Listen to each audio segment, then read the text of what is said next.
اعوذ باللہ من الشیطان الرجیم بسم اللہ الرحمن الرحیم وَيَسْأَلُونَكَ عَنْ ذِي الْقَرْنَيْنِ قُلْ سَأَتْلُو عَلَيْكُمْ مِنْهُ ذِكْرًا إِنَّا مَكَّنَّا لَهُ فِي الْأَرْضِ وَآتَيْنَاهُ مِنْ كُلِّ شَيْءٍ سَبَبًا فَأَتْبَعَ سَبَبًا حَتَّى إِذَا بَلَغَ مَغْرِبَ الشَّمْسِ وَجَدَهَا تَغْرُبُ فِي عَيْنٍ حَمِيَةٍ وَوَجَدَ عِندَهَا قَوْمًا قُلْنَا يَا ذَا الْقَرْنَيْنِ إِمَّا أَن تُعَذِّبَ وَإِمَّا أَن تَتَّخِذَ فِيهِمْ حُسْنًا قَالَ أَمَّا مَنْ ظَلَمَ فَسَوْفَ نُعَذِّبُهُ ثُمَّ يُرَدُّ إِلَى رَبِّهِ فَيُعَذِّبُهُ عَذَابًا نُكْرًا وَأَمَّا مَنْ آمَنَ وَعَمِلَ صَالِحًا فَلَهُ جَزَاءً الْحُسْنَى وَسَنَقُولُ لَهُ مِنْ أَمْرِنَا يُسْرًا ثُمَّ أَتْبَعَ سَبَبًا حَتَّى إِذَا بَلَغَ مَطْلِعَ الشَّمْسِ وَجَدَهَا تَطْلُعُ عَلَى قَوْمٍ لَمْ نَجْعَلْ لَهُم مِّن دُونِهَا سِتْرًا كَذَلِكَ وَقَدْ أَحَطْنَا بِمَا لَدَيْهِ خُبْرًا ثُمَّ أَتْبَعَ سَبَبًا حتى إذا بلغ بين السدين وجد من دونهما قوما لا يكادون يفقهون قولا قالوا يا ذا القرنين إن ياجوج وماجوج مفسدون في الأرض فهل نجعل لك خرجا على أن تجعل بيننا وبينهم سدا قال ما مكنني فيه ربي خير فأعينوني بقوة اجعل بینکم و بینہم ردما آتونی زبر الحدید حتی اذا ساوى بین الصدفین قال انفخوا حتی اذا جعله نارا قال آتونی افرغ علیہ قطرا فما استطاعوا ان يظهروه وما استطاعوا له نقبا قال هذا رحمة من ربي فإذا جاء وعد ربي جعله دكاء وكان وعد ربي حقا صدق الله العظيم. سورہ کہف کی آیت نمبر 83 سے 98 تک آیات آپ کے سامنے تلاوت کی گئی. آیت نمبر 83 سے جو آیات اب تک تلاوت کی گئی ہیں ان میں تیسرے سوال کا جواب ہے، وہ جو آپ کو یاد ہوگا جو سورت کے شروع میں آپ کو بتایا تھا کہ مشرکین مکہ نے یہودیوں سے پوچھا کہ ہمیں کوئی ایسے سوال بتائیں جو ہم اس نبی پر کریں اور وہ جواب نہ دے سکیں، کیونکہ ہم اور تو ہر طرح کا مقابلہ کرتے ہیں لیکن علمی مقابلہ ان کا ہم نہیں کر سکتے، ہم بے علم لوگ ہیں. تو آپ پڑھے لکھے لوگ ہیں تو کوئی علمی سوال ہمیں بتائیں. تو یہودیوں نے 3 سوال ان کو بتائے تھے. ایک روح کے بارے میں جس کا جواب اس سے پہلی صورت میں دیا گیا اور انتہائی مختصر. دوسرا اصحاب کہف کے بارے میں جو اس صورت کے نام سے بھی وہی واقعہ موسوم ہے اور صورت کے آغاز میں تفصیل سے سورہ یعنی اصحاب کہف کا واقعہ اللہ نے بیان کیا. تو تیسرا سوال تھا سلطان ذوالقرنین کے بارے میں کہ ذوالقرنین کون سا بادشاہ تھا، کس دور میں اور اس کے کیا کوائف اور حالات ہیں. تو آج کی آیات میں اسی سوال کا جواب ہے. علماء نے لکھا ہے کہ ایک طرف تو یہ سوالات کے جوابات ہوئے اور نبی کریم علیہ السلام کی نبوت کی تصدیق ہو گئی، کیونکہ اس کے بعد یہودی نے کہ اعتراض نہیں کیا کہ سوالوں کے جواب ٹھیک نہیں ملے، خاموش رہے، ورنہ پروپیگنڈا کرتے جی. لیکن جیسے سوال چاہیے تھا جواب سوال کا وہ ہو گیا. تو امت کے لیے ان واقعات سے کیا سبق ملتا ہے، کیونکہ بیچ میں ایک واقعہ موسیٰ اور خضر علیہ السلام کا بھی گزرا ہے جو سوال کا حصہ نہیں، لیکن ان واقعات کا حصہ وہ ضرور ہے۔ تو اہل علم فرماتے ہیں کہ اصحاب کہف کے واقعے سے امت کو استقلال کا سبق ملتا ہے، ٹھیک ہے نا، استقلال، مستقل مزاجی اور اپنی بات پہ مستقل رہنا اور اس کے لیے ہر طرح کے مصائب اور مشکلات کو برداشت کرنا، یہ اصحاب کہف کے واقعے سے ہمارے لیے سبق ہے کہ ان نوجوانوں نے اپنے دین اور ایمان پر ایسی ثابت قدمی اور مستقل مزاجی دکھائی کہ پوری زندگی کو اس پر انہوں نے قربان کر دیا اور انتہائی مشکل حالات میں اپنے آپ کو ڈال دیا، یعنی پورے ملک اور آل وطن سے علیحدگی اختیار کی اور غار میں جا کر پناہ گزین ہوئے، تو جس کے نتیجے میں اللہ تعالیٰ نے ان کو اتنا بلند مقام نصیب فرمایا کہ ان کے واقعے کو قرآن مجید کا حصہ ہی بنا دیا، اور ان پہ اللہ تعالیٰ نے اپنی بے پناہ رحمتیں نازل فرمائی۔ دوسرا واقعہ موسیٰ اور خضر علیہ السلام کا ہے، تو کہتے ہیں کہ اس واقعے میں امت کو صبر کی تلقین ہے کہ امت صبر اختیار کرے۔ حضرت موسیٰ علیہ السلام سے بے شک صبر نہیں ہو سکا، لیکن معاملہ شریعت کے خلاف واقعات کا تھا، ورنہ وہ بھی اللہ کے دل قدر پیغمبر ہیں اور بڑا صبر ہے ان میں، لیکن جب شریعت کے خلاف کوئی بات ہو رہی ہو تو نبی کیسے صبر کر سکتا ہے؟ تاہم یعنی اس میں صبر کی تلقین ہے۔ اور یہ جو اب واقعہ شروع ہو رہا ہے ذوالقرنین سلطان کا، تو اس میں امت کے لیے شکر کا درس ہے کہ اس شخص کو اللہ نے عظیم الشان سلطنت اور حکومت عطا فرمائی، پوری دنیا پر اس کا اقتدار رہا، لیکن اس کے باوجود ہر نعمت میں اللہ کا شکر ادا کرتا رہا، کبھی اللہ کی ناشکری نہیں کی۔ یہ تو ان تین واقعات سے امت کے لیے درس۔ وَيَسْأَلُونَكَ عَنِ ذِي الْقَرْنَيْنِ، اور آپ سے پوچھتے ہیں ذوالقرنین کے متعلق۔ ذوالقرنین یہ کوئی اس بادشاہ کا نام نہیں تھا، بلکہ یہ اس کا ایک لقب ہے جو یہودیوں میں مشہور تھا ذوالقرنین کے نام سے، ورنہ یہ حقیقی طور پہ اس کا نام نہیں ہے۔ تو قرآن مجید میں بھی اسی لقب کو ذکر کر دیا، جیسے سوال تھا ایسے ہی جواب دیا۔ اب یہ کہ اس کو ذوالقرنین کا لقب کیوں ملا، تو اس میں کئی باتیں اہل علم نے لکھی ہیں، کسی بات کو ہم یقینی نہیں کہہ سکتے، تاریخی باتیں ہیں اس لیے کہ قرن کے کئی معنی ہوتے ہیں۔ قرن کا ایک معنی ہوتا ہے سینگ، جو جانوروں کے سینگ ہوتے ہیں، تو کہتے ہیں اس کے دو لٹیں تھیں بالوں کی، ایک ادھر لٹکتی تھی ایک ادھر، تو اس لیے اس کو ذوالقرنین کہتے تھے۔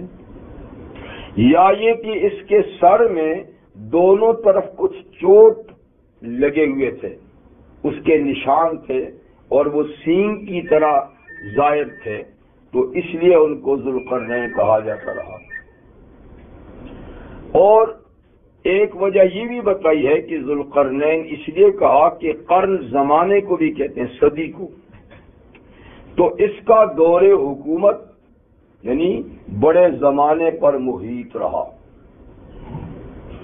اور قرن اطراف اور کناروں کو بھی کہتے ہیں کیونکہ اس نے مشرق اور مغرب کے طویل سفر کیے تھے، تو اس لحاظ سے بھی اس کو یہ ذوالقرنین کہا جا سکتا ہے۔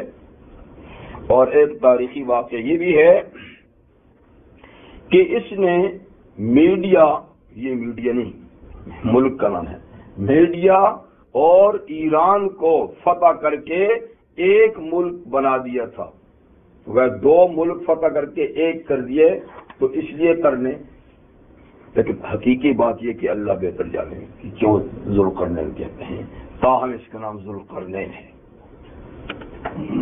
لیکن یہ کون بادشاہ تھا؟ دوسری بات یہ ہے کہ یہ کون سا بادشاہ تھا؟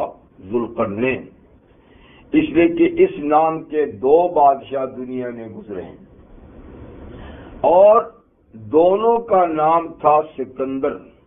اس کا نام بھی تھا سکندر۔ ایک اور سکندر گزرا ہے، وہ سکندر رومی یا سکندر مقدومی کے نام سے مشہور تھا۔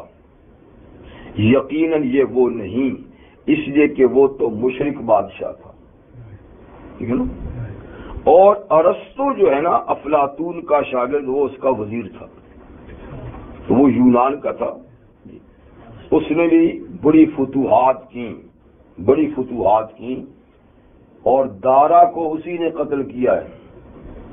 ایران کا جو سلطان تھا نا دارا، اس نے قتل کر کے ایران پہ قبضہ کیا، اور مصر میں جو اسکندریہ نام کا شہر ہے یہ اسی کا تعمیر کردہ ہے۔ بہرحال یہ مشرک اور کافر تھا، اور یہاں جس کا ذکر ہے یہ مومن اور موحد بادشاہ ہے۔ تو یہ وہ سلطان سکندر نہیں جو دنیا میں تاریخ میں ایک مشہور ہے، بلکہ یہ بھی سکندر ہے، لیکن اس کا دور اس سے بہت پہلے کا ہے۔ وہ تو تقریباً 300 سال عیسیٰ علیہ السلام سے پہلے گزرا ہے، سکندر مقدونی یا رومی یا یونانی، اور یہ تو ابراہیم علیہ السلام کے زمانے کے قریب کا ہے، تو دونوں میں بڑا فرق ہے۔ تاہم ابراہیم علیہ السلام کے زمانے کے قریب یہ حکمران جو گزرا ہے، تو یہ کہاں کا تھا؟ اس میں بھی کئی تاریخی باتیں ہیں۔ بعض تو اس کو ایران کا کیخسرو کہتے ہیں۔ ایران میں جو کیخسرو ایک بادشاہ گزرا ہے، جس کو سائرس بھی کہتے تھے جی، اور اس کو خورس اور شورش بھی کہتے تھے، تو بعض کہتے ہیں کہ یہ وہ ہے، ابراہیم علیہ السلام کے زمانے کے قریب گزرا ہے، اور حضرت خضر علیہ السلام اس کے وزیر تھے، جو پیچھے جو گزرے نا وہ اس کے وزیر تھے اس زمانے میں۔ اور بعض کہتے ہیں کہ یہ یمن کے جو طبابے تھے نا، طبابے طبا کی جمع ہے، طبا یمن کے حکمرانوں کا لقب تھا، تو یمن کے جو طبابے تھے ان میں سے ایک تھا یہ۔ تو بعض تاریخی اشعار سے بھی پتہ چلتا ہے کہ یہ یمن کا طبا بادشاہ تھا ایک، جس کو ذوالقرنین کہتے ہیں۔ تاہم ایران سے تھا، یمن سے تھا، کہیں سے تھا، اس سے ہمیں کوئی غرض نہیں ہے، یہ تاریخی باتیں ہیں، قرآن اور حدیث سے اس کی صراحت نہیں ملتی۔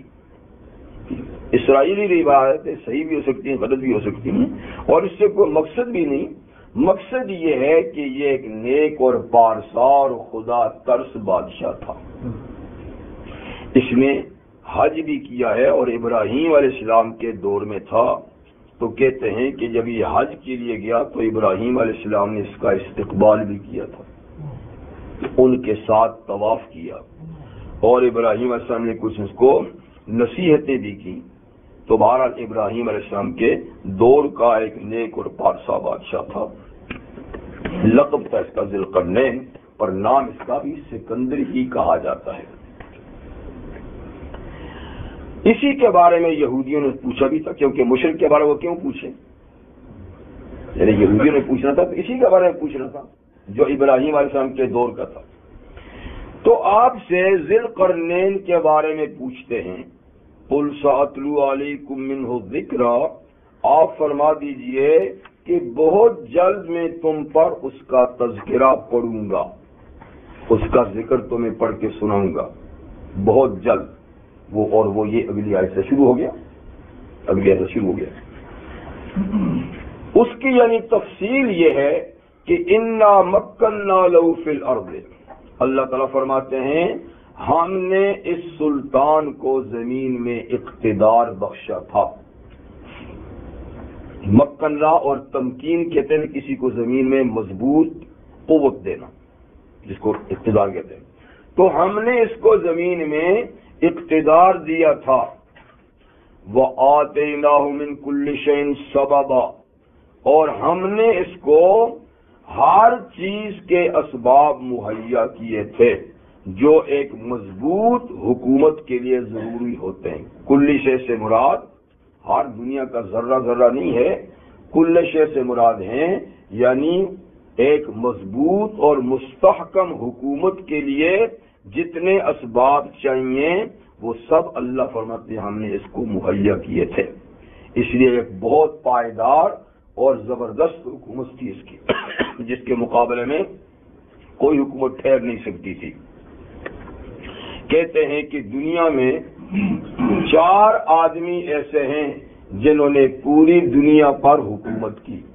پوری دنیا پر حکومت کا مطلب یہ ہے کہ ان کی ٹکر کا کوئی بادشاہ نہیں تھا. پر چھوٹی چھوٹی حکومتیں تو تھیں لیکن ان کے مقابلے کا کوئی نہیں تھا. تو ان میں سے ایک ذوالقرنین ہیں، ایک سیدنا سلیمان علیہ السلام ہیں. تو یہ 2 مومن ہیں اور 2 کافر تھے، نمرود اور بخت نصر، دونوں عراق کے تھے. نمرود جو حضرت ابراہیم علیہ السلام کے زمانے میں تھا جن سے ان کا مقابلہ ہوا، اور بخت نصر جو ہے یہ اس کے بعد یہ بھی عراق کا تھا. تو ان کی زبردست حکومتیں تھیں. تو اس کی حکومت کے زبردست ہونے کو تو اللہ نے خود بتا دیا کہ ہم نے اس کو اقتدار دیا اور ہم نے ہر چیز جو حکومت پائیدار حکومت کے لیے ضروری ہے اسباب وہ سارے اس کو دیے. تو اب یہاں اللہ تعالیٰ اس نیک اور صالح حاکم اور بادشاہ کے 3 سفروں کا ذکر فرماتے ہیں کہ اس نے روئے زمین پر 3 سفر کیے. فَأَتْبَعَ سَبَبًا، سبب کے کئی معنی ہوتے ہیں. سبب رسی کو بھی کہتے ہیں، سبب اسباب کو بھی کہتے ہیں جن سے جن چیزیں بنتی ہیں. سبب رستے کو بھی کہتے ہیں.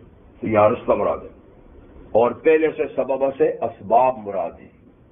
تو ہر قسم کے اسباب ایک مضبوط حکومت کی ہم نے ان کو دیے. اور فَأَتْبَعَ سَبَبًا، تو وہ ایک رستے پہ چلا، وہ ایک رستے پہ چلا.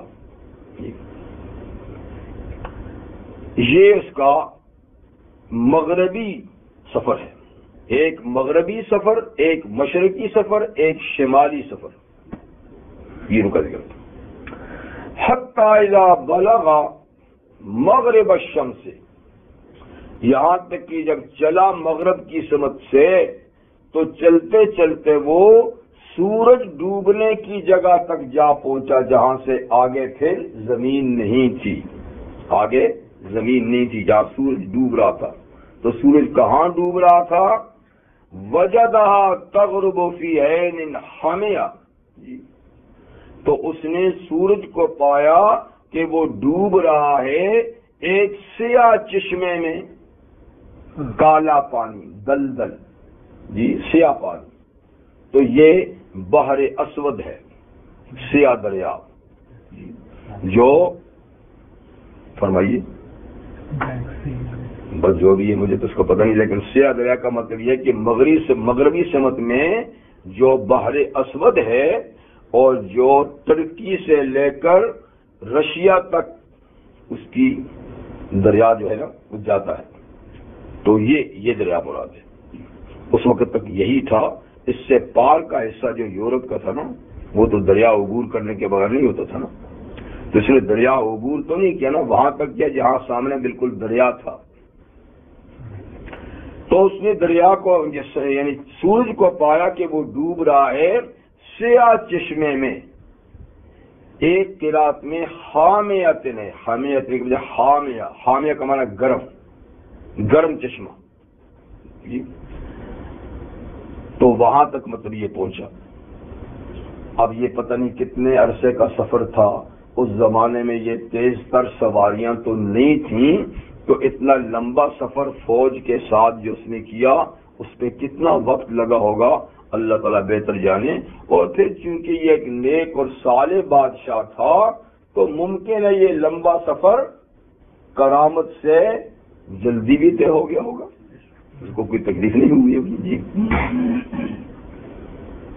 تو جب وہاں یعنی انتہائی جگہ میں پایا یعنی پہنچا، اب سوال یہ ہے کہ سورج تو کہیں ڈوبتا نہیں، صحیح، سورج تو مسلسل چلتا رہتا ہے، وہ تو کہیں ڈوبتا ہی نہیں. تو یہاں ڈوبنے سے مراد وہ ہے نا کہ جو انسانی نظر میں اس کو ڈوبتا ہوا دیکھتے ہیں. تو انسانی نظر میں تو جب سورج اور زمین آپس میں جب زمین سورج کے سامنے آ جاتی ہے نا تو ہمیں سورج ڈوبتا نظر آتا ہے، ورنہ سورج ڈوبتا تو نہیں ہے، وہ تو مسلسل چلتا ہے. تو یہاں بھی ڈوبنے سے مراد یہ ہے کہ انہیں ڈوبتا ہوا نظر آئے. اور یہ زمین کے جس خطے میں آدمی ہوتا ہے نا تو اسی طرح اس کو ڈوبتا نظر آتا ہے. جو لوگ سمندر کے کنارے ہوتے ہیں آگے خشکی نہیں تو ان کو پانی میں ڈوبتا نظر آتا ہے جی، اور یا پانی سے نکلتا نظر آتا ہے. اور جو پہاڑی علاقوں میں ہوتے ہیں ان کو پہاڑوں سے نکلتا ڈوبتا نظر آتا ہے. جو میدانی علاقوں میں ہوتے ہیں ان کو میدان میں ڈوبتا نظر آتا ہے. تو یہ انسان کی نگاہ کی بات ہے، ورنہ دراصل سورج ڈوبتا نہیں. تو انہوں نے دیکھا کہ اب سورج دلدل میں سیاہ پانی میں ڈوب رہا ہے، یعنی وہ آخری حد تھی.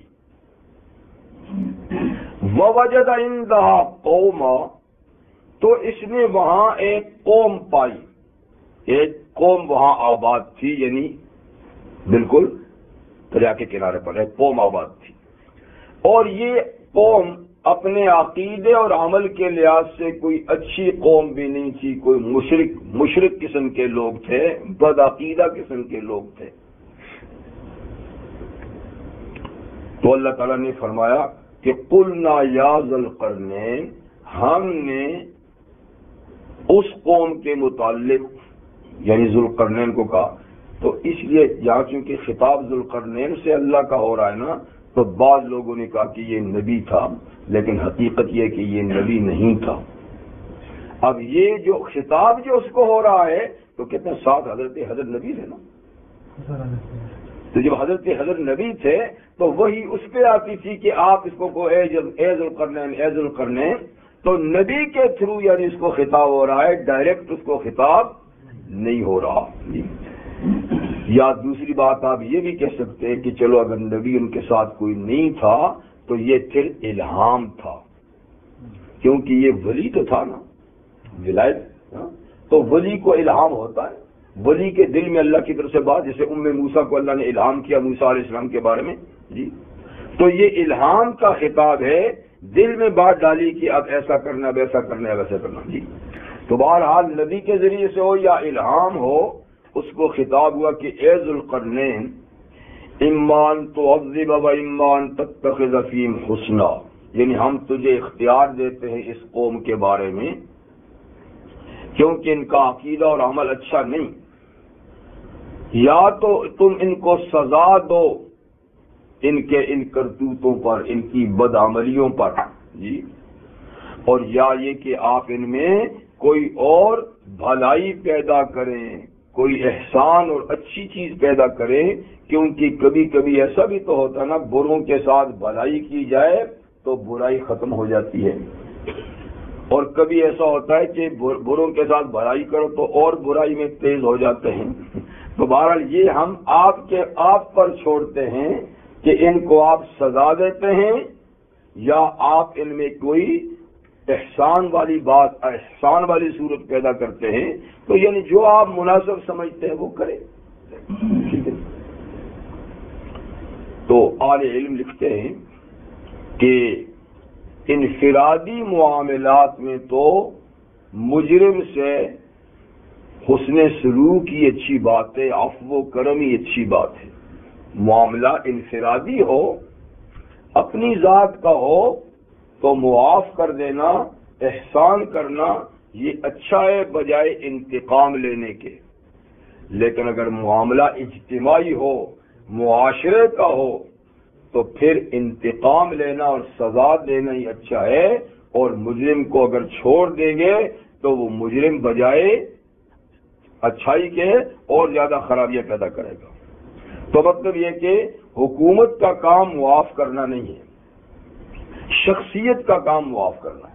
حکومت بہرحال مجرم کو سزا دے تاکہ وہ آگے اور زیادہ فتنہ فساد نہ پھیلائے، لیکن جہاں تک کسی کا ذاتی معاملہ کسی کے ساتھ ہے تو اس کے لیے بہتر یہ کہ وہ معاف کرے اور حسن سلوک کا مظاہرہ کرے۔ تو خیر چونکہ یہ حاکم تھا تو اللہ تعالیٰ کی طرف سے اس کو اختیار ملا۔ اس نے اپنا اختیار کا اظہار کیسے کیا؟ تو اس نے کہا اما من ظلم، لیکن جس نے اس قوم میں سے ظلم کیا، تو ظلم کی بڑی حد، آخری حد کیا ہے؟ کفر اور شرک، یعنی جو کفر اور شرک پر مصر رہے، نہ چھوڑا، پھر اس کے بعد درجہ بدرجہ اور بھی ظلم ہیں، تو فسوف نعذبہ، بہت جلد ہم ایسے آدمی کو سزا دیں گے، کیونکہ وہ پورے معاشرے کے لیے ناسور ہے اور پورا معاشرہ اس سے خطرے میں ہے، تو جس نے ظلم کیا ہم اسے معاف نہیں کریں گے، سزا دیں گے۔ اور یہ ہماری سزا یہ تو دنیاوی سزا ہے، اور یہ پائیدار اور مستقل سزا نہیں، یہ تو کہ دنیا میں قیام امن قائم کرنے کے لیے سزا ہے۔ باقی اصل سزا ثم یرد الی ربہ، پھر یہ ظالم اپنے رب کی طرف پھیرایا جائے گا، لوٹایا جائے گا، وَيُعَذِّبُ عَذَابًا نُكْرًا، تو اللہ تعالیٰ اس کو عبرتناک عذاب دے گا، عبرتناک۔ تو اصل سزا تو اللہ دے گا عمل کی، ہم تو یعنی دنیا میں امن قائم کرنے کے لیے اس کو سزا دیں گے جس نے ظلم کیا۔ لیکن وَأَمَّا مَنْ آمَنَ، جس نے ظلم چھوڑا اور ایمان قبول کیا، ایمان ہے نا، اس لیے ظلم سے مراد کفر ہے، جس نے ظلم کیا یعنی کفر کیا، اور یہ کہ جس نے ایمان لایا یعنی ظلم کو چھوڑا یعنی کفر کو چھوڑا۔ تو جس نے ایمان لایا وعمل صالحا، اور نیک کام کیے، ایمان کے مطابق زندگی گزاری، جی، فَلَهُ جَزَاءً الْحُسْنَى، اس کے لیے اچھا بدلہ ہے، اللہ بھی اس کو اچھا بدلہ دیں گے۔ وَسَنَقُولُ لَهُ مِنْ أَمْرِنَا يُسْرًا، ہم بھی اپنے معاملے میں اس کے ساتھ آسانی کا برتاؤ کریں گے، ہم بھی کہیں گے اس کو اپنی جانب سے آسانی والی بات، جو ایمان لائے گا عمل صالح کرے گا، ٹھیک ہے۔ یہ معاملہ تو بہرحال اس کے ساتھ ہوا جب مغربی سفر میں انتہائی مغرب پہ پہنچے اور ایک یعنی بدوی اور ایک وحشی قوم کے ساتھ آپ کا سابقہ پڑا جن کے عقائد بھی خراب تھے، تو اللہ کا فیصلہ ان کے بارے میں یہ ہوا۔ ثم اتبع سببا، مغرب کے بعد پھر وہ ایک رستے پہ چلتا گیا اور حتی اذا بلغ مطلع الشمس، یہاں تک کہ سورج طلوع ہونے کی جگہ پہنچا۔ وہی بات ہے کہ آگے سمندر تھا، اور جیسے کہ سمندر سے سورج نکل رہا ہے، یہاں بھی آگے سمندر تھا، جیسے کہ سمندر میں ڈوب رہا ہے، مطلب کہ خشکی کے اس کنارے سے اس کنارے تک چلا گیا۔ وجدہا تطلع علی قوم، تو اس نے سورج کو پایا کہ وہاں ایک ایسی قوم پہ وہ طلوع ہو رہا ہے، وہاں بھی انتہائی مشرق پہ میں ایک قوم تھی، جیسے انتہائی مغرب میں ایک قوم تھی، یہ بھی غیر متمدن تھے، وہ بھی غیر متمدن تھے۔ تو انہوں نے دیکھا کہ سورج ایک ایسی قوم پہ طلوع کر رہا ہے، لم نجعل لهم من دونها سترا، کہ اللہ تعالیٰ فرماتے ہیں ہم نے ان لوگوں کے لیے سورج سے کوئی پردہ ہی نہیں بنایا تھا، سورج سے بچاؤ کا کوئی سسٹم ہی نہیں تھا۔ جیسے جانور میدان میں پھرتے ہیں، لوگ میدان میں پھر رہے ہیں، کوئی مکان نہیں، کوئی جھونپڑا نہیں، کوئی غار نہیں، کچھ بھی نہیں، تو بالکل سورج اور لوگوں کے درمیان کوئی پردہ ہی نہیں ہے، سورج ڈائریکٹ ان کے جسم پہ پڑتا ہے، جی۔ تو مطلب کہ یہ بھی ایک وحشی اور غیر متمدن قوم تھی، اور اتنی غیر متمدن تھی کہ ان کے تو مکان تک بھی نہیں تھے، کھلے میدان میں پڑے ہوئے ہیں۔ اب کھلے میدان میں بارشیں بھی برستی ہیں، جھکڑ بھی چلتے ہیں، اور گرمی بھی ہوتی ہے، سردی بھی ہوتی ہے، پتہ نہیں وہ کیسے زندگی گزارتے ہوں گے۔ لیکن جب اسباب نہیں ہوتے نا تو اللہ پھر ہمت اور حوصلہ بھی پیدا فرما دیتا ہے۔ جن کے پاس گرمی سردی سے بچاؤ کے اسباب نہیں ہوتے، آج بھی دنیا میں کتنی وحشی قومیں ہیں، بس رہی ہیں نا، آخر وہ بس رہی ہیں، ان کو اللہ نے ایسا حوصلہ دیا ہے، اتنی قوت دی ہے برداشت کی۔ تو بہرحال یہ لوگ غیر متمدن تھے، ان کے اور سورج کے درمیان کوئی پردہ نہیں تھا۔ بعض تاریخی باتیں ہیں لیکن وہ تاریخی نوعیت کی ہیں، قرآن اور حدیث ان کی تصدیق نہیں کرتا، کہ ان لوگوں نے کچھ تہخانے بنائے ہوئے تھے، جب شدت کی گرمی پڑتی تو یعنی وہ تہخانوں میں گھس جاتے تھے، مکان نہیں تھے، ایسے تہخانے غاروں کی طرح، اور جب گرمی ختم ہوتی تو پھر میدان میں آ جاتے تھے۔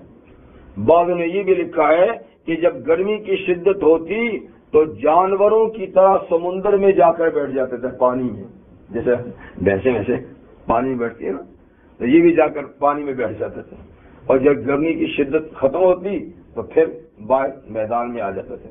لیکن یہ تاریخی بات ہے، قرآن اس کی تصدیق نہیں کرتا کہ ان کی بود و باش کا کیا طریقہ تھا، کھانے پینے کا کیا نظام تھا۔ اتنا ضرور ہے کہ گھر نہیں تھے،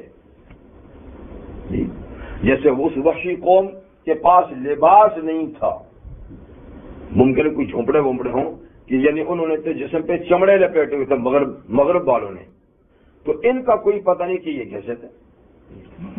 بہرحال ہم نے ان کے لیے سورج سے کوئی پردہ نہیں بنایا تھا، نہ کوئی لباس ہوگا نہ کچھ ہوگا۔ کذالک، ایسے ہی معاملہ۔ لیکن اس قوم کے ساتھ کیا سلوک کیا جائے اس کے بارے میں ذوالقرنین کو کچھ نہیں کہا تھا۔ اس کے ساتھ کہا تھا کہ تم چاہو تو سزا دو، اس لیے کہ وہ تو یقینی طور پہ کوئی مشرک تھے، اور ہو سکتا ہے کہ یہ کچھ ایسے لوگ ہوں کہ جن کا کوئی دین مذہب نہ ہو اور شرک نہ کرتے ہوں، جہالت میں پڑے ہوں، لیکن ان میں اتنا تھا کہ وہ مشرک تھے، اللہ کے ساتھ شریک بڑھاتے تھے۔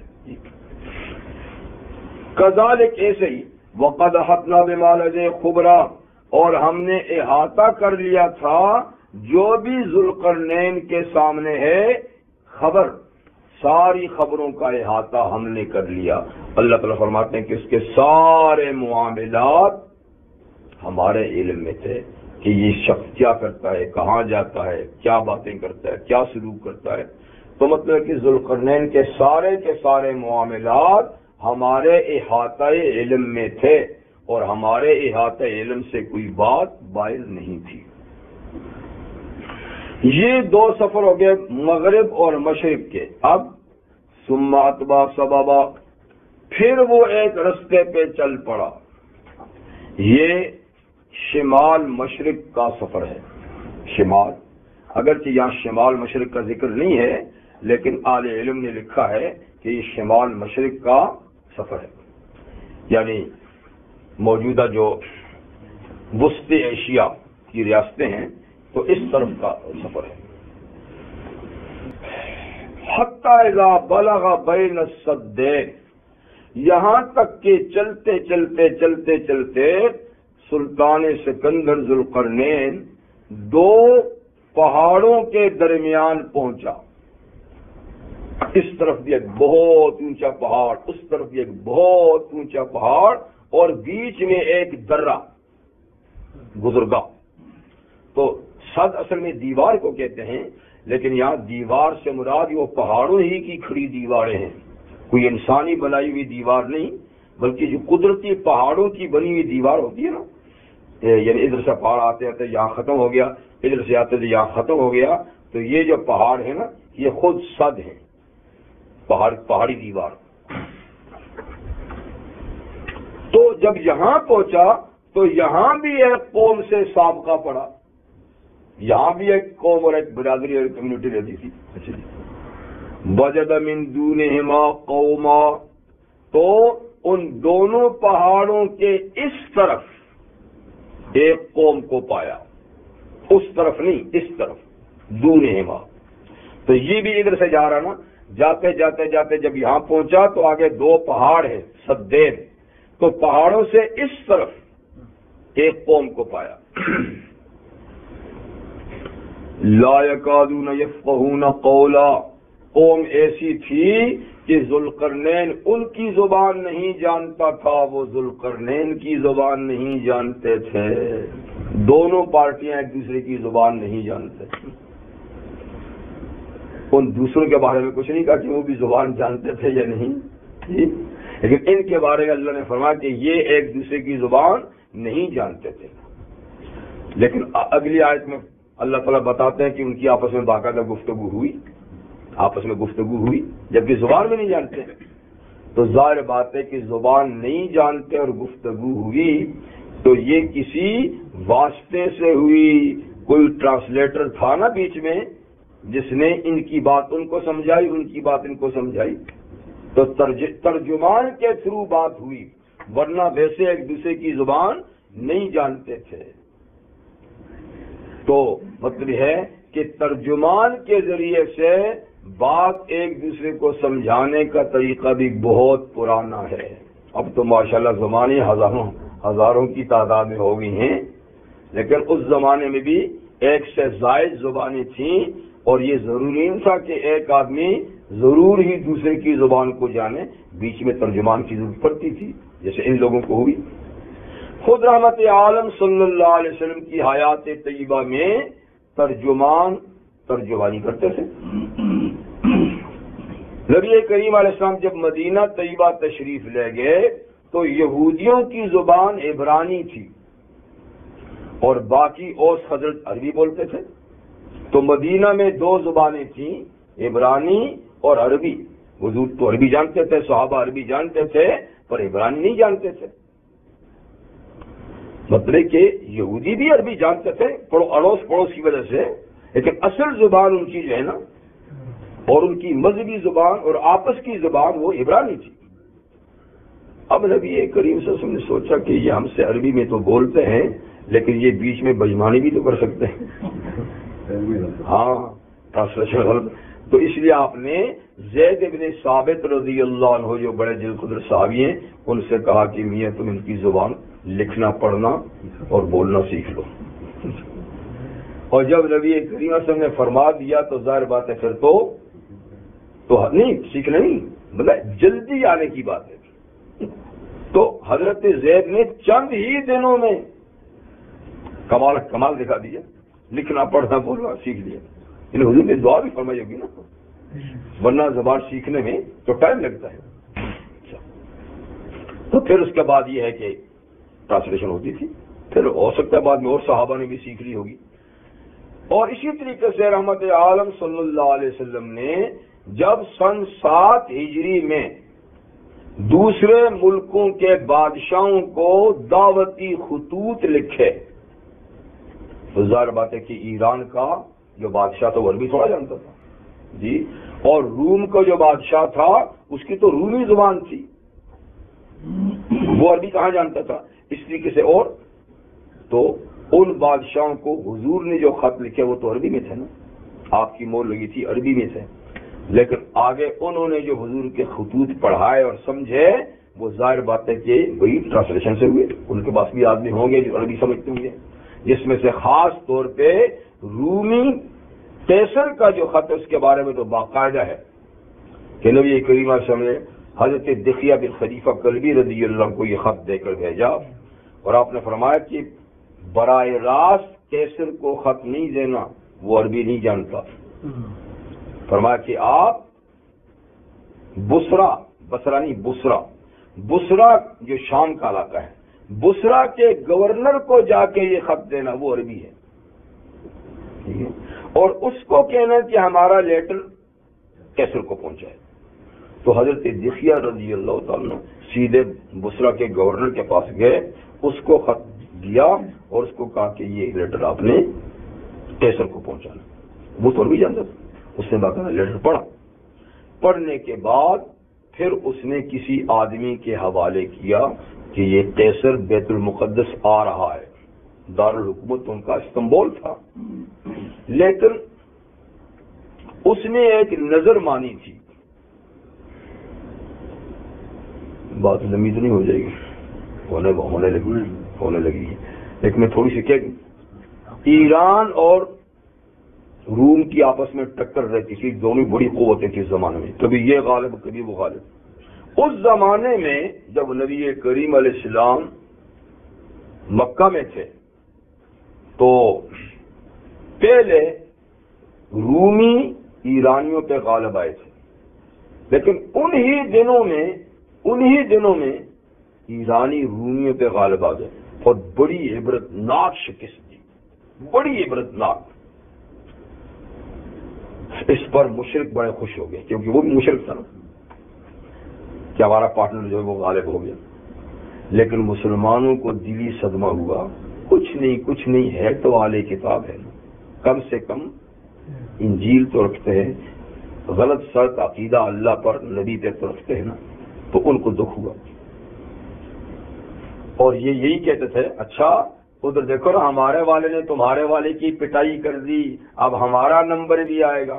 بڑے نخرے کرتے تھے. اتنے میں اللہ تعالیٰ نے سورہ روم نازل کر دی. وہی روم، الف لام میم غلبت الروم، ٹھیک ہے نا. وَهُمْ مِنْ بَعْدِ غَلَبِهِمْ سَيَغْلِبُونَ، یعنی رومی فی الحال تو مغلوب ہو گئے، لیکن بہت جلد مغلوب ہونے کے بعد پھر غالب آ جائیں گے. جب یہ پیشن گوئی آ گئی تو مسلمان بڑے خوش ہو گئے اور صحابہ نے دندنا کر کہا. ابو بکر صدیق نے کہا چند دنوں کی بات ہے دیکھ لینا. انہوں نے کہا چھوڑو یار، اب اتنے پٹے ہیں کہ اٹھ نہیں سکتے. انہوں نے کہا بھائی 3 سالوں میں شرط لگا دی، 3 سالوں میں. تو حضور نے فرمایا تم نے غلط شرط لگائی ہے، اس لیے کہ اللہ نے بیضا کہا ہے اور بیضا 3 سے 9 تک بے بولا جاتا ہے، تو جا کر اپنی شرط میں تبدیلی کرو. خیر وہ ہو گیا جو ہوگا. اس دن جب بدر کے مقام پر مسلمانوں اور مشرکین کی جنگ تھی، اسی دن ایرانی اور رومیوں کی بھی جنگ تھی. ادھر مسلمانوں نے ان کو پیٹا، ادھر رومیوں نے ان کو پیٹا، برابر ہو گیا معاملہ. دونوں کا غرور خاک میں مل گیا. لیکن اس سے پہلے جو بات بتانا چاہتا ہوں یہ کہ روم کے قیصر نے نظر مانی تھی کہ یا اللہ اگر آپ نے اس ہونے والی جنگ میں ہمیں ایرانیوں پہ غلبہ دیا تو میں پیدل تیرے گھر بیت المقدس جاؤں گا. نماز پڑھنے کی نظر مانی تھی، پیدل جانے کی. تو اب وہ تو ہو گیا، 6-7 سال گزر گئے نا. اس کے بعد 7 کو یہ خط گیا تو یہ 7ویں سال نظر پوری کرنے کے لیے پیدل آیا تھا بیت المقدس. اتنے میں حضور کا لیٹر میں پہنچ گیا. یہ پیدل آیا تھا وہ نظر پوری کرنے کے لیے، تو حضور کا لیٹر پہنچ گیا. اب یہ تو نہیں جانتا تھا، تو اس نے باہر ترجمان کو بلایا. تو ترجمان نے کہا کہ یہ کہاں سے آیا جی؟ یہ عرب سے آیا ہے اور اس میں کوئی آپ کو دعوت ہے. اچھا تو ایسا کرو کہ کوئی عرب کا آدمی یہاں آیا ہو تو ذرا اس کو بھی لے آنا، لیٹر بھی پڑھیں گے اور ان کے بارے میں اس سے بھی پوچھیں گے کہ کیسے آدمی ہے. تو جاؤ. تو وہ آدمی اس کے بھیجے ہوئے گئے، انہوں نے تلاش کیا تو ابو سفیان رضی اللہ عنہ اپنے قافلے سمیت ان کو ملے. وہ تجارت کے لیے گئے ہوئے تھے. کہا جی عرب کا قافلہ آیا ہوا ہے، کل لے آؤ میرے پاس. ہاں بیت المقدس. تو ان کو لے گئے. جب لے گئے تو اس نے کہا کہ سب سے زیادہ ان کا قریبی آدمی کوئی ہے. اب اس طرح کر میں ان کی قوم کا آدمی ہوں، ہمارا پردادا ایک ہے. اچھا ماشاء اللہ. کہتے میری بڑی عزت کی اور اگلی چہرے پہ مجھے بٹھایا سامنے اپنے قریب. میرے ساتھیوں کو میرے پیچھے لائن میں بٹھایا. تو اس نے پھر کہا دا ترجمان دا، پھر ترجمان بلایا کیونکہ عربی تو اس کو نہیں آتی تھی. یہ عربی تھے ان کو رومی نہیں آتی، ان کو عربی نہیں آتی، تو بیچ میں ترجمان کو بلایا، ٹرانسلیٹر کو بلایا، ہاں بھائی بیٹھ، میری اس کو سمجھا، اس کی مجھے سمجھا۔ تو اس کے تھرو ابو سفیان سے سوال کرتا رہا اور ابو سفیان کا جواب وہ ٹرانسلیٹر ان کو رومی زبان میں کرتا رہا۔ تو بارہ وہ ساری گفتگو۔ خیر میں عرض یہ کر رہا تھا کہ یہ ٹرانسلیشن کا سلسلہ پرانا میں نے کہا چلا آ رہا ہے، تو یہاں بھی جب ان دونوں کی گفتگو ہوئی نا تو یقیناً بیچ میں کوئی ایسا ہوگا جو اس قوم کی زبان بھی جانتا ہوگا اور ذوالقرنین کی زبان بھی جانتا ہوگا، کیونکہ پہلے اللہ فرماتے کہ لا یکادون یفقهون قولا، وہ ایک دوسرے کی بات نہیں سمجھتے تھے، اور پھر آگے قالوا یا ذوالقرنین، ان لوگوں نے کہا اے ذوالقرنین، تو انہوں نے کہا اے ذوالقرنین ان یاجوج و ماجوج مفسدون فی الارض، تو ٹرانسلیٹر کے تھرو انہوں نے کہا اے سلطان سکندر ذوالقرنین، یاجوج ماجوج کی قومیں اس سدین سے اس طرف رہتی ہیں، ان پہاڑوں سے اس طرف، تو وہ ادھر درے سے ادھر آ کر بڑا لوٹ مار کرتی ہیں، مفسدون فی الارض، زمین میں بڑا انہوں نے اودھم مچایا ہوا، فساد مچایا ہوا، لوٹ مار انہوں نے، قتل و غارت انہوں نے کر رکھی ہے۔ ہم کمزور لوگ ہیں، وہ طاقتور قومیں ہیں، تو درے سے ادھر آ کر ہمیں قتل بھی کرتے ہیں، مال بھی ہمارا لوٹ کے لے جاتے ہیں، تو بڑی پرابلم ہے۔ فَهَلْ نَجْعَلُ لَكَ خَرْجًا، تو کیا ہم آپ کے لیے کوئی سالانہ ٹیکس مقرر کر دیں جو آپ کو باقاعدہ ہر سال دیا کریں گے، اس شرط پہ ان تجعل بیننا و بینہم سدا، کہ آپ ہمارے اور ان کے درمیان دیوار کھڑی کر دیں، ان کے فساد سے ہمیں بچائیں، تو ہم آپ کو سالانہ ٹیکس پے کریں گے۔ اس سے معلوم ہوا کہ ٹیکس اس لیے وصول کیا جاتا ہے تاکہ ٹیکس پے کرنے والوں کی جان مال عزت و آبرو کو تحفظ ملے، عیاشیوں کے لیے نہیں، عیاشیوں کے لیے نہیں کہ وہ وصول کرے اور لوگ بیر یاد و مددگار پڑے رہیں، لٹیرے لوٹتے رہیں، ڈاکو ڈاکہ ڈالتے رہیں، چور چوریاں کرتے رہیں، قاتل قتل کرتے رہیں، اور وہ اپنا ٹیکس لے کر عیاشیاں کرتے رہیں، اس لیے نہیں۔ یہ آیت بتاتی ہے کہ ٹیکس اس لیے دیا جاتا ہے اور اس لیے لیا جاتا ہے کہ اس کے بدلے میں ٹیکس پے کنندگان جو ہے نا ان کی جان مال عزت آبرو محفوظ ہو۔ اگر کوئی حکومت یہ نہیں کر سکتی، خیر ہو، میں بھی جانے والا ہوں، کوئی بات نہیں، چلے جائیں، 10 منٹ کے بعد میں جاؤں گا، ٹھیک ہے۔ تو مطلب کہا کہ جو قوم کی تحفظ نہیں دے سکتے ان کو ٹیکس وصول کرنے کا حق نہیں، یعنی اسلامی بات کرتا ہوں، اور اس کی میں آپ کو مثال دیتا ہوں۔ جب یہی ملک شام فتح ہوا عمر فاروق کے زمانے میں، تو مسلمانوں کی فوجیں بیت المقدس ہی مرکز تھا، اور بیت المقدس جیسے کہ آپ کو پتا ہے کہ صلح سے فتح ہوا تھا، کیونکہ ان لوگوں نے کہا تھا کہ آپ کا امیر المومنین آئے، ہم اس کو دیکھ کر ویسے ہی چابیاں دے دیں گے، لڑنے کی کیا ضرورت۔ تو ابو عبیدہ بن جراح رضی اللہ عنہ نے خط لکھا کہ وہ یہ کہتے ہیں، تو آپ یہاں سے روانہ ہو گئے، اپنے سادہ لباس سادہ طریقے سے وہاں گئے۔ ان لوگوں نے عمر فاروق کو دیکھا اور اپنی کتابوں میں ان کا حلیہ پڑھا، چابی دے، ٹھیک ہے، فتح ہو گیا۔ جب کافر مفتو ہو جاتے ہیں تو مسلمان ان کی جان مال عزت آبرو کے تحفظ کے لیے ٹیکس مقرر کرتے ہیں۔ اس زمانے میں مسلمانوں پہ ٹیکس نہیں ہوتے تھے، صرف کافروں پہ ہوتے تھے، مسلمانوں سے صرف زکوٰۃ وصول کی جاتی تھی، اخراجات محدود تھے، تو ٹیکس سے ہی حکومت چل جاتی تھی۔ اب تو ماشاءاللہ ٹیکسوں سے بھی نہیں چلتی، حکومتیں ٹیکسوں سے بھی نہیں، اب خیرات کے کاسے لیے پھرتے ہیں، تم کچھ ادھر ڈالو، کیا یہ کیا حکومتیں ہیں جو ملک کے ٹیکس سے بھی نہیں چل سکتی، اور کاسا گدائی بھی ان کو نہیں چلا سکتا، اس لیے کہ عیش و عشق ہے، ورنہ تو ٹیکس سے بھی حکومت چل سکتی ہے، انسان بن کے رہیں، انسان بن کے رہیں، کیوں نہیں چل سکتی؟ خیر بہرحال ہوگی بات۔ کچھ ہی دنوں کے بعد مسلمانوں کی وہ جو فوجیں وہاں تھیں ان کو آگے کسی سرحد پہ جانا تھا، تو دربار خلافت سے اجازت چاہیے ابو عبیدہ بن جراح نے کہ اگلے محاذ پہ فوجوں کی ضرورت ہے، کیا بھیج دیں یہاں سے؟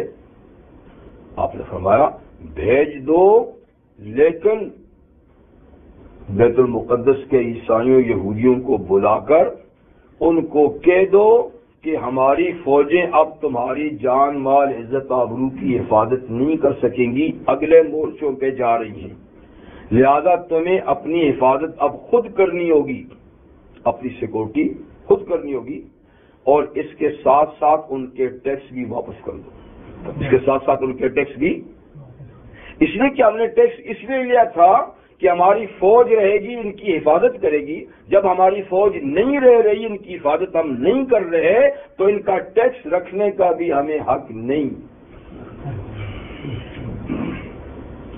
اب جو یہ ٹیکس آپ کو ریفنڈ کرتے ہیں یہ حضرت عمر سے سیکھا ہے، ہاں یہ تعلیم ہماری ہے، اور ہمارے کبھی نہیں کریں گے۔ انہوں نے، ہمارے لوگوں نے ان کے باپ دادوں کا طریقہ لیا ہے، اور انہوں نے ہمارے باپ دادوں کا طریقہ لیا ہے، اس لیے ان کو دنیا میں عروج ہے، دنیا میں، آخرت تو دنیا میں ہے، اور ہمارا آخرت کا پتہ نہیں ہے لیکن دنیا میں ذلیل ہو رہے ہیں، آخرت تو میں کچھ نہیں کہہ سکتا، اللہ کا دل۔ خیر تو دیکھیے وہ یہی کہہ رہے ہیں کہ آپ اس شرط میں کہ ہم آپ کو ٹیکس دیں، اس شرط پہ کہ آپ ہمارے تحفظ کے لیے دیوار کھڑی کر دیں۔ تو سلطان نے کہا کہ ٹھیک ہے دیوار کھڑی کر دوں گا، لیکن مجھے ٹیکس لینے کی ضرورت نہیں ہے، مجھے ٹیکس لینے کی ضرورت نہیں ہے۔ انہوں نے کہا ما مکنی فی ربی، وہ جو اللہ نے مجھے قدرت دی ہے، طاقت دی ہے، خیر، وہ بہتر ہے، میں کوئی غریب آدمی نہیں ہوں، یعنی مجھے اللہ تعالیٰ نے جو مال و دولت دیا ہے وہ بہتر ہے، مجھے تمہارے ٹیکس یا پیسوں کی ضرورت نہیں، البتہ فَأَعِينُونِي بِقُوَّةٍ، تم ہاتھ پاؤں کی قوت سے میری مدد کرو، کہ میں اتنی فوج ساتھ نہیں لے کر آیا کہ وہ سارا کام اتنا بڑا کر دے گی، تو تمہیں بہرحال یعنی ہاتھ پاؤں والی محنت میرے ساتھ کرنی ہوگی، پیسوں کی مجھے ضرورت نہیں۔ تو اجعل بینکم وبین ردما، میں تمہارے اور ان یاجوج ماجوج کی قوم کے درمیان دیوار کھڑی کر دوں گا، بس ٹھیک ہے، بات ہوگی، ٹیکس نہیں، میرے ساتھ مدد کرو اور ہم کر دیتے ہیں۔ طریقہ کار کیا ہے؟ آتونی زبر الحدید، سب سے پہلے تو مجھے لوہے کے تختے لا کر دو، پلیٹیں لا کر دو، لوہے کی پلیٹیں۔ تو ہو سکتا ہے اس وقت وہاں کے ایریے میں پہاڑوں میں کوئی لوہے کی پلیٹیں ہوں گی جو ان کا کہ وہ لا کر دو، اللہ نے زمین میں تو لوہا بھی تو پیدا کیا ہے نا، اور یہ کوئی آج ہی کی دریافت نہیں، وہ اس زمانے میں بھی کوئی اس کی دریافت کا طریقہ اللہ تعالیٰ نے پیدا کیا ہوگا جی۔ تو کہا مجھے لوہے کی پلیٹیں لا کر دو، بنانے کی بھی ضرورت، بنی بنائی پلیٹیں ہوں گی، اچھا جی، اور ہوں گی بھی اتنی تعداد میں جو دو پہاڑوں کے درمیان پہاڑ کھڑا کر سکتے ہیں، اتنی ہوں گی نا۔ تو انہوں نے بہرحال لوگوں نے وہ پلیٹیں لا کر دی، حتی اذا ساوا بین الصدفین، یہاں تک کہ لوہے کی پلیٹیں جب دونوں پہاڑوں کے درمیان برابر کھڑی کر دیں، اللہ جانے کیسی کھڑی کر دیں، کیونکہ یہ سامان بلندی تک اور اتنی قوت والا سامان اور بلندی تک پہنچانے کا جو آج کرینوں کا سسٹم ہے اس وقت میں نے کہا تھی، پتہ نہیں وہ بڑے بڑے تختے کس طریقے سے ایک دوسرے کے ساتھ برابر کر کے پہاڑ کی چوٹی تک لے گئے ہوں گے۔ ممکن ہے کہ اس صاحب کی کرامت سے ہی یہ کام ہو گیا ہو، کیا یہ تو ہو سکتا ہے جی، کیونکہ بظاہر تو نہیں لگ رہا نا، کیونکہ چھوٹی موٹی دیوار تو نہیں ہے، یہ تو 2 دروں یعنی ذرہ پورا دیوار بنانا لوہے کی پلیٹوں کا، تو اس بلندی تک نہ تو اس زمانے میں سیڑھیاں تھیں کچھ، بہرحال یہ کام بہرحال ہو گیا تو دیوار کھڑی کر دی اوپر تک۔ پھر قال انفخوا، کہا اچھا اب اس کو آگ سے پھونکو۔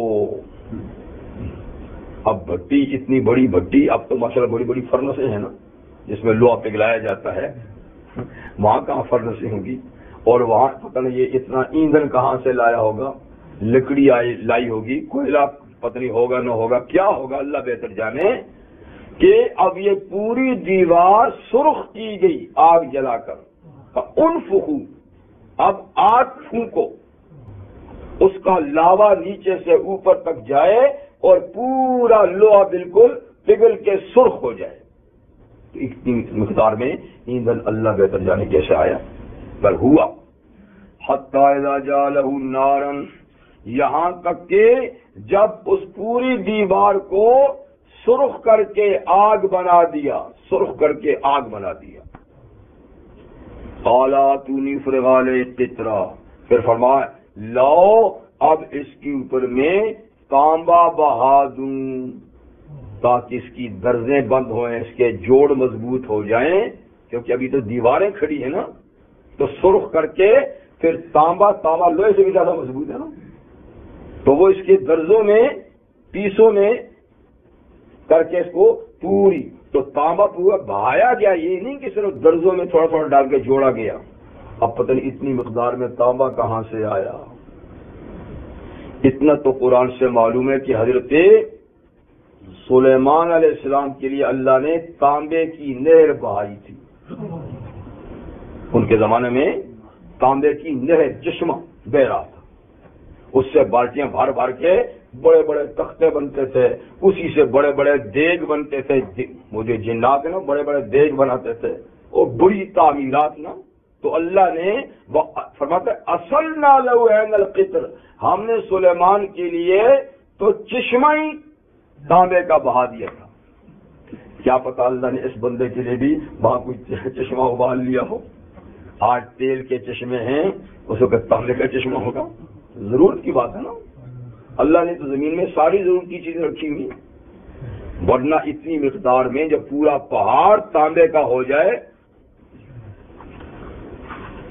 تو بہرحال وہ جی تختے جوڑ کے تانبا بہا کر پوری دیوار لوہے اور تانبے کی کھینچ دی، اور پھر کہا فَمَسْتَطَاعُوا أَن يَظْهَرُوا، اب یہ ادھر آنے کی طاقت نہیں رکھیں گے، یہ بدماش قوم ادھر نہیں آئیں گی، وَمَسْتَطَاعُوا لَهُ نَقْبًا، نہ تو اس پہ چڑھ سکیں گے نہ اس میں سوراخ کر کے آ سکیں گے، یظہروا کا معنی اوپر چڑھ جانا، نہ اس کو پھلانگ کے آ سکیں گے، وَمَسْتَطَاعُوا لَهُ نَقْبًا، اور نہ اس کے اندر نقب لگا کر یہ آ سکتے ہیں، اس لیے تم لوگ محفوظ ہو گئے، اور چونکہ آگے بھی کوئی سلسلہ پہاڑی ایسا لمبا ہوگا نا کہ دور تک یہ لوگ اب نہیں آ سکیں گے، ورنہ تو آگے چل کے دوسری طرف سے بھی آ سکتے ہیں، لیکن کچھ سلسلہ ایسا تھا کہ یہ واحد رستہ تھا درہ آنے کا، باقی کوئی رستہ نہیں تھا، درہ بند ہو گیا تو پوری قوم بند ہوگی۔